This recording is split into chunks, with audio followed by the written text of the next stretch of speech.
Hello, welcome to another video. Today we're going to be doing a quick video on this computer right here.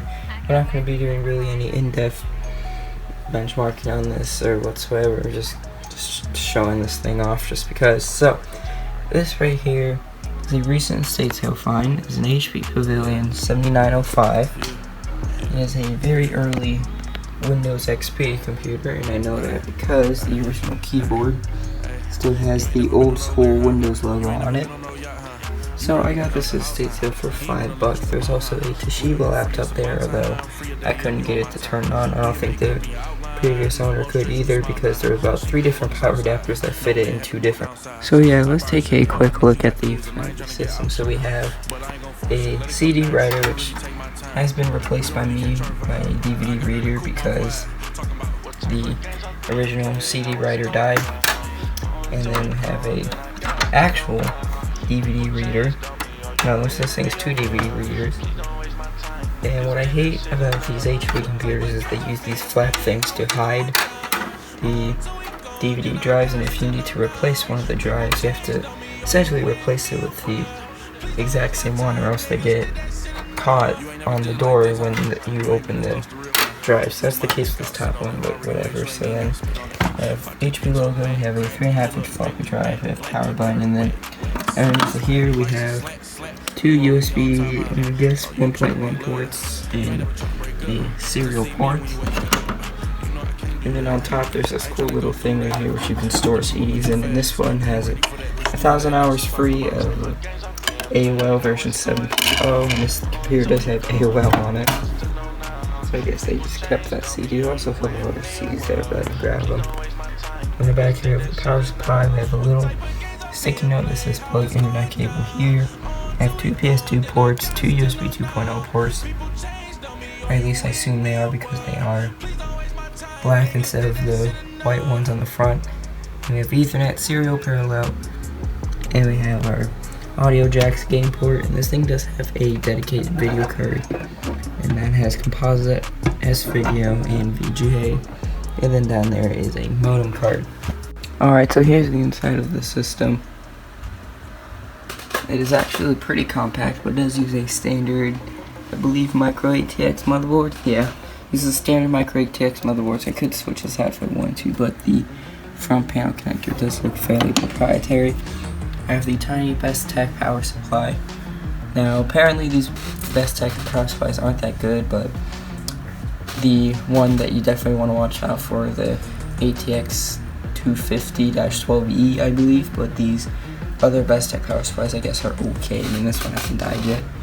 And we have the replacement DVD reader, have the original DVD writer, and underneath here I have the CPU and CPU cooler, which I can't get this thing off even though I have the manual that tells you how to replace, and this thing does came with original manuals for the computer and the monitor. The monitor power adapter was there, but the monitor wasn't, so either someone took that or it's long since gone.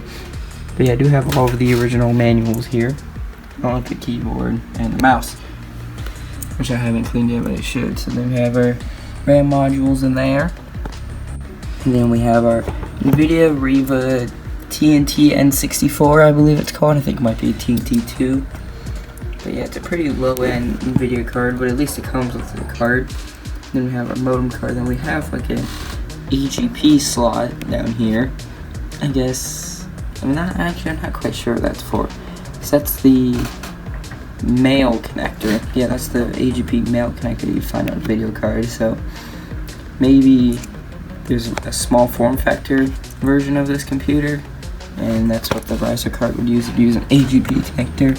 And we have our USB and front panel connectors, and then up here we have our floppy drive and our hard drive, I believe is like a 40 gig hard drive, and then 12 megabytes of RAM. And yeah, that's pretty much about it for this system. So let's turn on and go through the BIOS. Alright, let's turn this thing on.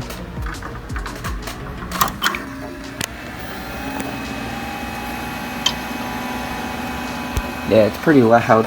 Even with the side panel on, it's not that much quieter. It's pretty loud. I think the power supply fan is the reason why it's on. Actually, no. Maybe it's the CPU fan. Maybe it's the CPU fan. So here we are in the BIOS, and You can see the 3.5-inch floppy disk drive detected. If it'll focus, please. Thank you. We have the Seagate hard drive, 40 gigs. You have 40 gigs, and doesn't detect any of the drives yet. They are plugged in, so I'm not quite sure what the issue is there. But we have 512 megabytes of PC 2100 or DDR RAM, and the BIOS version seems to be the original BIOS version. And the battery still works, so it's good.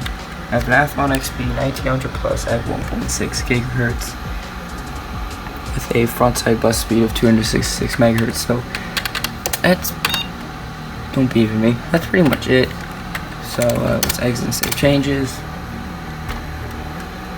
and let's boot into Windows.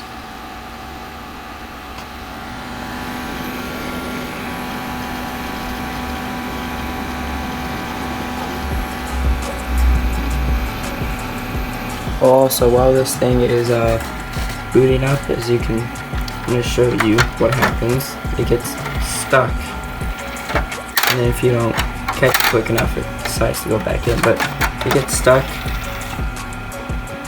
But hey, at least it's functional, and it does close perfectly fine. So yeah, so we have two accounts on here, administrator and owner. So let's just go on owner. What's funny is that on the owner account, you can't really change any of the computer settings. Have to be on the administrator account. Oh god, what is this? Web root window washer. Alrighty then. So there's nothing much interesting on here, but yeah, I just wanted to do a quick little video on this computer right here. So hope you guys enjoyed this video. If you did, definitely leave a like and subscribe. And yeah, apparently our license has expired and our database is obsolete. And also we have apparently Kmart down there. At least that's what it looks like. But yeah, hope you guys enjoyed this video, and I'll see you guys next time.